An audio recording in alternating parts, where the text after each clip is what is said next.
میاں محمد نواز شریف ہی صحیح معنوں میں یوتھ کے ترجمان ہیں اور یوتھ کی کرتے ہیں، اور اگر کوئی اور دعوے دار ہے تو وہ اس یوتھ کو، جو اس کے ساتھ یوتھ ہے اور اس کی منزل آپ دیکھ لیں کہ ایک دو پچھلے جو ان کے ایونٹ ہوئے ہیں، ان ایونٹ میں صرف ایک ہی کام کیا جاتا ہے کہ اس قوم کے نوجوان کو یہی صرف ایک بات سکھائی جاتی ہے کہ گانا کس طرح گایا جاتا ہے اور طبلے کی تار پر یا ڈھولک پر کس طرح ناچا جاتا ہے، حتیٰ کہ ہمارا ملک ایک اسلامی ملک ہے اور اس میں اسلام کے مطابق میاں محمد نواز شریف صاحب اس قوم کو چلانا چاہ رہے ہیں اور چلنا بھی چاہیے، لیکن اگر کوئی اور نعرہ لوگ لگاتے ہیں تو ان کا مقصد اسلامی ملک کا نعرہ نہیں ہے، ان کی کوئی اپنی ذات کو، آج کے نوجوان کو، بگڑے ہوئے نوجوان کو بگاڑنے کا تو منصوبہ ہو سکتا ہے، سنوار نہیں کرنا۔ مجھے حاجی صاحب کی بات کو تھوڑا سا آگے بڑھانا ہے کہ ابھی ریسنٹلی کراچی میں ایک جلسہ ہوا،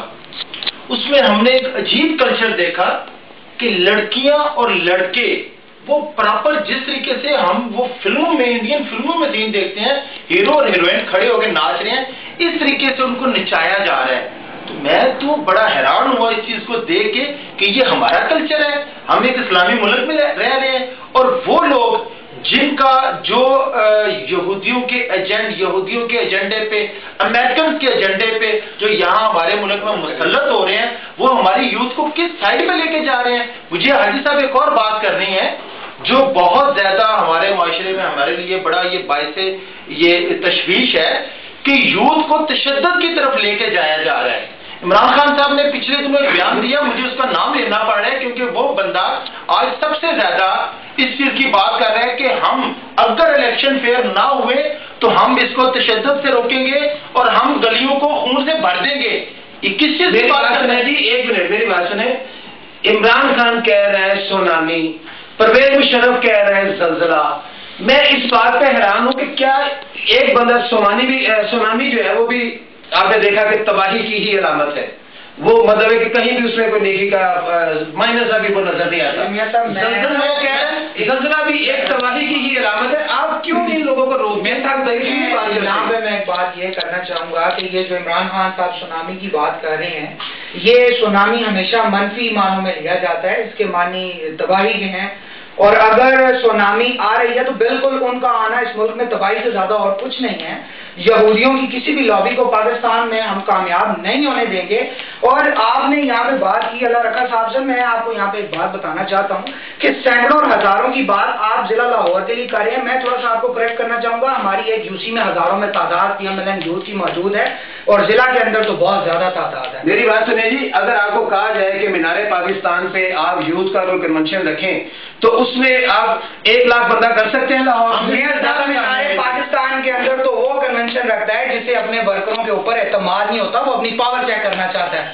ہماری پاور پاکستان کی گلیوں میں موجود ہے، لاہور سارا اس ملک کا انشاءاللہ تعالیٰ، یہ نواز شریف کا لاہور ہے، یہ گڑھ مسلم لیگ نون کا، یہ پورا لاہور ہمارا میدان۔ یہ جو آپ میدان کی بات کر رہے ہیں یہ تو بہت چھوٹا ہے، میرے خیال سے یہ بھر جیسا مجھے بات کرنی ہے سونامی کے حوالے سے۔ سونامی تو جب آتا ہے تباہی پھیلاتا ہے اور چلا جاتا ہے، ہر چیز ملیا میٹ کر دیتا ہے۔ میں بات کرنا چاہتا ہوں چینج کی جو ہمارے لیڈر کرتے ہیں۔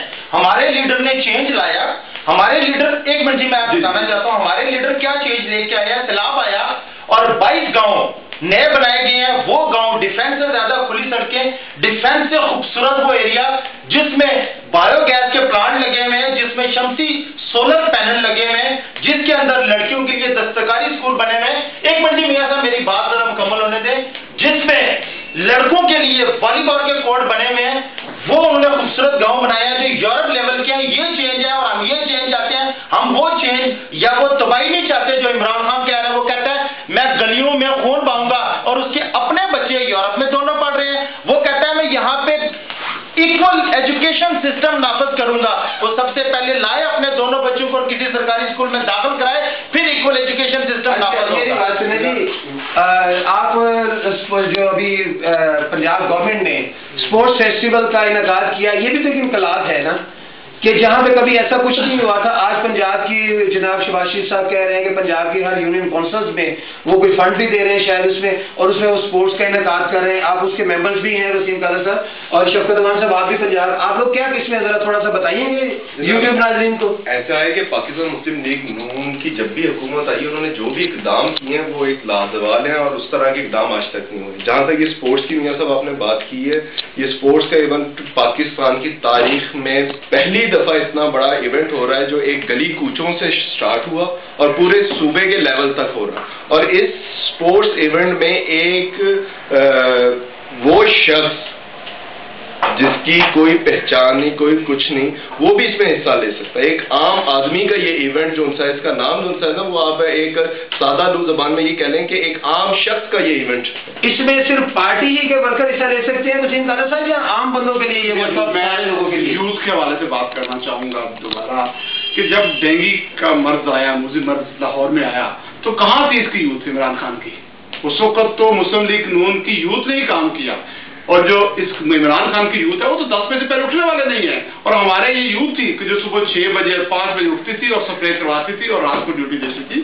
اس لیے اس یوتھ کا اور ہماری یوتھ کا بڑا فرق ہے. آپ انشاءاللہ تعالی دیکھیں گے کہ مسلم لیگ نون کے ساتھ جو ہمارے نوجوان چل رہے ہیں وہ بڑے ڈسپلن ہیں، اور قائد کا یہ حکم ہے کہ ہم نے صرف ووٹ اکٹھا نہیں کرنے بلکہ ہم نے معاشرہ ڈیولپ کرنا ہے. اور معاشرہ ڈیولپ کرنے کے لیے ضروری ہے کہ ایک نوجوان جو ہم میں شامل ہو، جو ہماری یوتھ میں آئے، وہ 5 وقت نماز پڑھے، وہ اپنے ماں باپ کی خدمت کرے، وہ اپنے ایجوکیشن پہ توجہ دے، اور ایک اچھا شہری، ایک اچھا پاکستانی بن کے اس معاشرے میں اپنا رول ادا کرے. مجھے قادر صاحب کی بات کو آگے بڑھانا ہے. ریلیٹڈ لاؤں گا کہ انہوں نے کہا ڈینگی سے ریلیٹڈ قادر صاحب کی ان سی بات تھی، اس کو میں یہاں سے کنٹینیو کروں گا کہ صرف نہ صرف اسپرے بلکہ جو سے یوتھ کے جو سے سپاہی تھے، EMLN یوتھ ونگ کے جو سپاہی تھے، انہوں نے اسپرے مشینیں اپنے شولڈرز پہ وہ رکھ کے اور گلی گلی ایک ایک کونے میں جا کے اسپرے کی. نہ صرف اسپرے کی